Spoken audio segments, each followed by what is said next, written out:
zines that I have. I don't have the full spectrum collection, but I am going to be sharing the 3 zines that I do have. We're going to do a read through and also just talk about her and her work a little bit.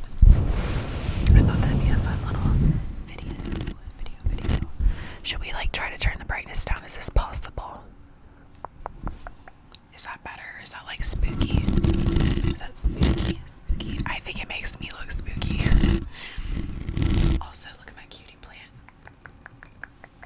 My alocasia. The new leaf popping out, y'all. We're into it. Anyways, this video is not about my plant. So, my art friend, her name is Claire Thompson, and I'm going to leave all of her links down below, her Instagram as well as her website, in case you guys are wanting to order anything from her. She's extremely talented, and a lot of her work has to do with very it's just such a unique subject matter. I've never seen an artist do this kind of stuff before, but in art school, her paintings would have to do with Britney Spears and the Trinity from the 90s. I'm trying to think of who else is in that. Lindsay Lohan was in one of her paintings, I'm pretty sure. Paris Hilton, stuff like this. I've mentioned her work a little bit before on my channel. And she also does fiber art. She makes those tufted rugs, and some of her subject matter is witches and hags, H-A-G-S, Sims character kind of vibes. She's done Trisha Paytas type of work before. Anyways, so let's just go ahead and get started with these zines. So she sends them in these cute pink envelopes. I've ordered 3 from her. And honestly, I'm gonna have to give her credit for me starting snail mail in a way, because just the excitement, this is the first time that I've personally received mail for a fun purpose instead of bills and random shit that they send in the mail. So this really changed the art game for me. The fact that you can order something that's $6.66 to I think 12 something or 14 is how much her zines are. So they're pretty attainable essentially. And you can support an artist and their work in the same swoop. So it's really exciting.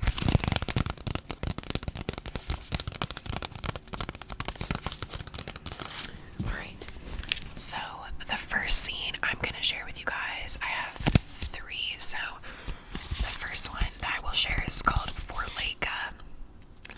And then we have The Ghost of Nicole Smith. And then we have The Teeth Castle, which is the newest one that I got. So let's go ahead and start with For Laika.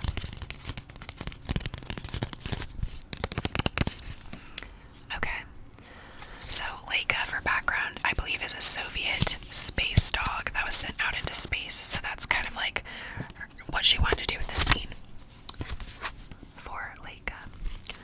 An angel flung to space, small and perfect and beautiful, wreathed in stars, in your alien ship from the future. You did not know how special you were. So the type of printing process that this is a risograph. Riso.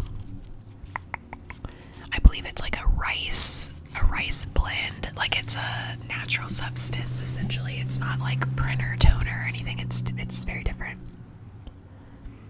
So it has a little bit of a lighter look to it. And this is what I made my zines with too in college. Here's the next little section. Our hero of destiny, our victim of invention, our tiny lady of progress. I like to imagine you above us in the black heavens, walking twice about in a circle, before lying down on your celestial bed and dreaming of your own private sea of tranquility.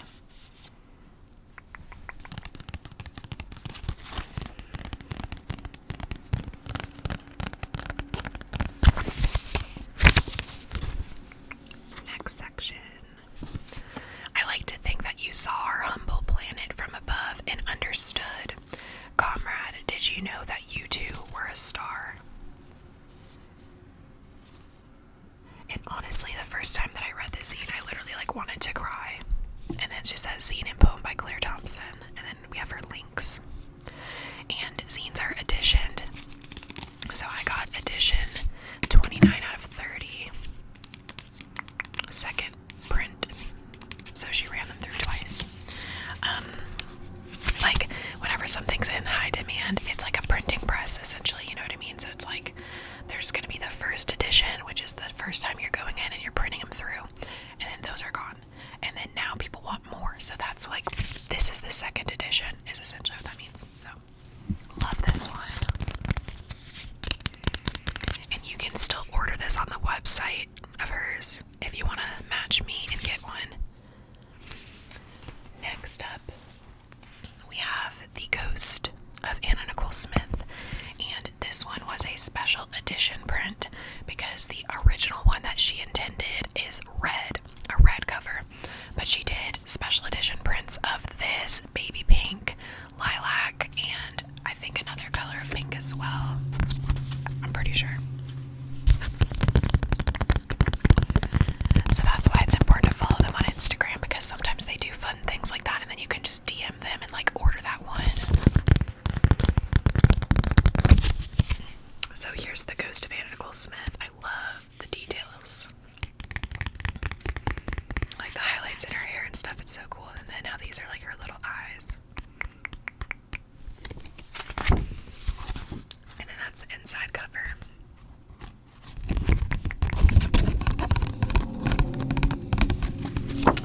Okay, infamous model and reality TV star Anna Nicole Smith died of a lethal combination of sleeping pills and alcohol on February 8th, 2007.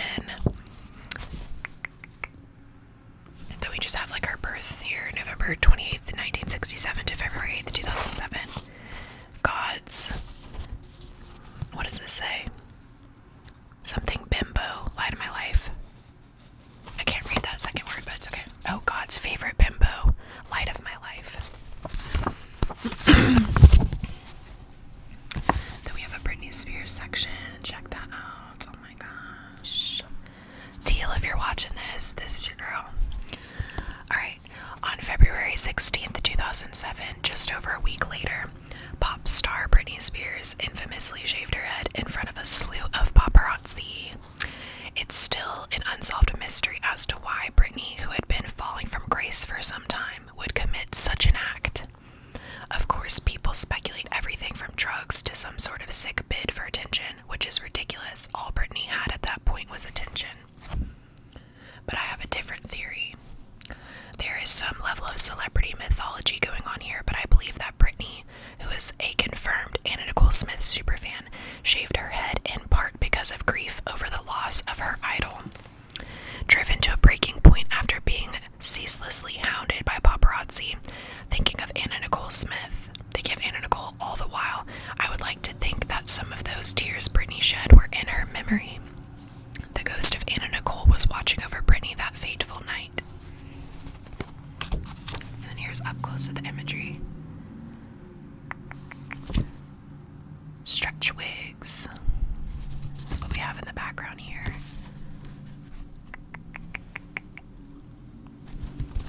Okay, next page.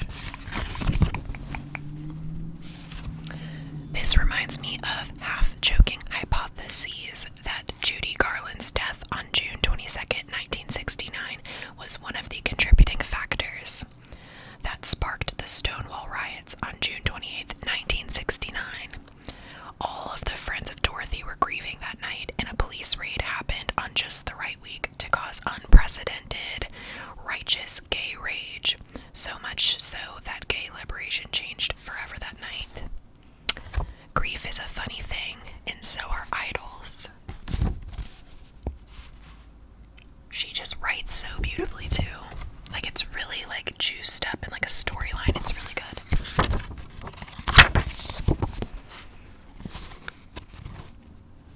The ghost of Anna Nicole Smith trails me every day. I sometimes feel as though I can understand her pain, and Britney's and Judy's too, and the pain of all the other starlets whose lives succumb to tragedy. It's not so fun. Look, we match. Girl, we match. Red lips. I believe this is like the car crash. And then this says Britney Spears crying. Britney Spears. Yeah. Looks like a Google search or something in the background. Their grief is mine too. I am a vessel.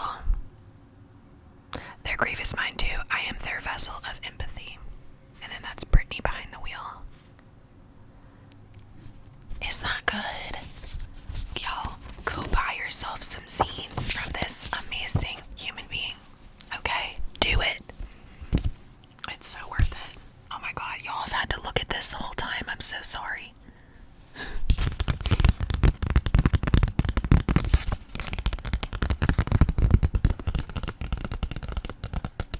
Also, I believe I'm trying the binaural setting. I already tried to film a freaking video using that setting, and I think I screwed it up because I was like talking really only on one side. So whenever I like played it back on my MacBook, it was like so heavily on one side. So I'm like, shit.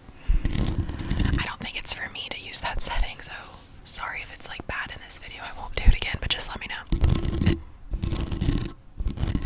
Alright, and then the last zine of hers that I have personally, she's got plenty of other ones, is Teeth Castle, and this is like a gothic print. Can you see it a little bit better? There's teeth right there. Teeth Castle.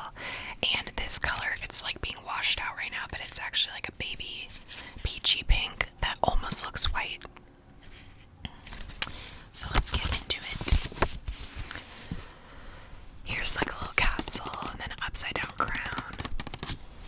Okay. Oh, a crown, a tooth. Oh my gosh. I just now understood that, I think. Alright. In the snow globe in my mind, there exists a castle made out of teeth. In that castle lives an evil princess who is cunning and mean and has long teeth and dagger-sharp nails. She is beautiful and she is cruel.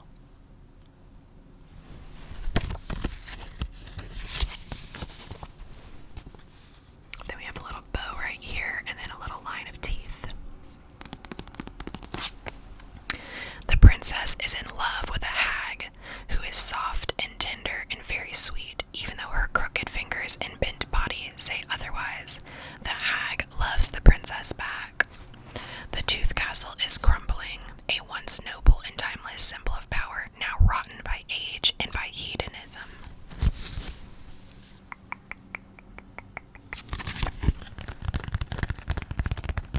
Aren't they just so cute? I love zines.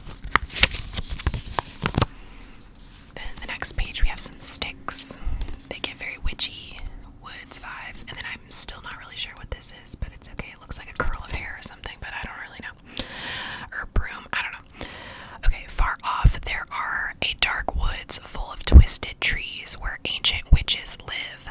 The witches are too old and too huge and too powerful to be reckoned with.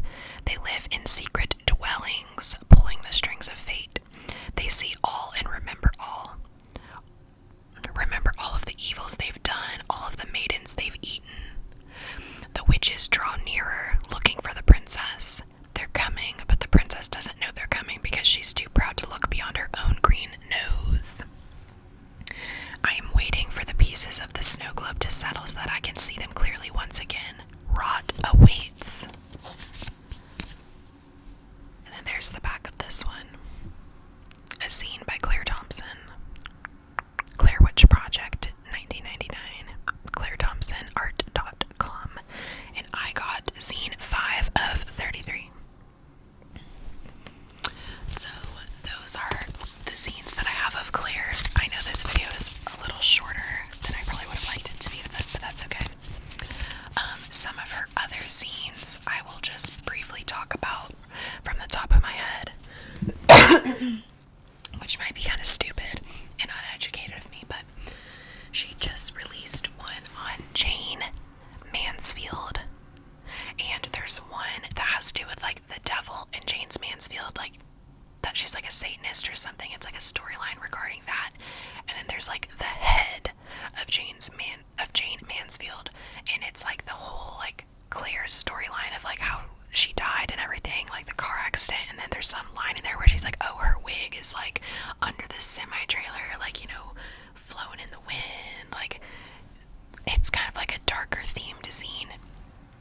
Both of them are, but they're very interesting, and if you want to go on her Instagram, you can read the whole zine.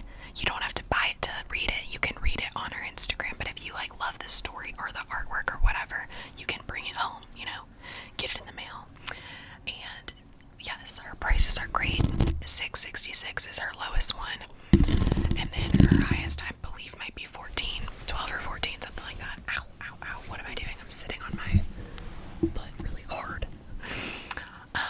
Another one that she has, she does some kind of art relating to like Soviet, Russian, like something, is something called Marxism. I know that's like super uneducated to me, but like she pulls like references from like a certain time period in Russia, I believe, like her artwork and stuff like that. So she has a zine on something like that, or like concentration camps, or there's something.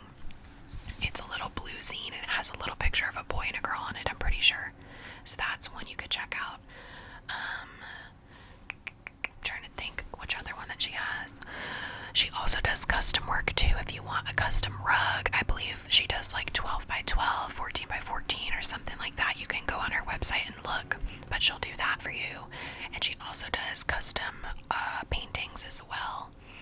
Her work is so interesting. Like, she literally did an entire series on Trisha Paytas, like eating food, like for her school classwork. This is like what she did. They were like little paintings, little snapshots from Trisha's videos of her eating various foods. She's such a talented painter. That's actually how I like came to know her work initially. And then I was in a zine class with her, and she started making these really fun zines. But she's just like completely blossomed and evolved, and like really shifted her work a lot in the sense of like translating the feeling that she captured through her fiber art, her painting, her pottery, all this stuff. Those same themes she started to carry into her zines, which is like, chef's kiss, beautiful, amazing. So please give her a follow, check her out, and yeah, if you buy something, let me know. I feel like that'd be kind of fun. One last note about her in my relationship. I feel so bad because it's like in art school, I feel like I was scared to talk to people sometimes. Not everybody, but there's like certain artists that are like elite in my eyes, in my opinion, and I always saw Claire as like an elite artist. So I feel like I didn't make as much of an effort to like talk to her and get to know her and everything like that during like class and at SAVs at my school. Like, I would see her walking around and stuff, and it's like, oh my gosh, the elite girls and guys and everyone are here. Like, oh my gosh. And they, thems, honey. Don't forget it. We in art school out here.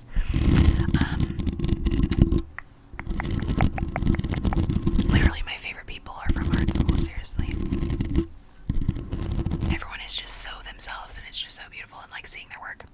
But yeah, anyways, I was so intimidated that I feel bad and guilty that like I'm supporting her behind the scenes, but like I never did, like whenever I was in school. But just know, like, if you're an artist, you probably do have lots of admirers of your work that will never even speak up. So whenever you're creating, yes, you can have an audience in mind, but like at the end of the day, know you're doing it for yourself. And like, whenever you're so authentic to your work and your vision, people are going to see that and feel that and pick up on it, and they're going to love you and they're going to love your work. And they might be a quiet supporter, but like, hey, support is support nonetheless. So yeah. I'm also going to link my zines video down below if you guys want. If you haven't already seen that, where I made zines in college, and I did a whole video showing you guys all of mine. It wasn't really like an in-depth read through like this because I had so many, but just like showing you guys my work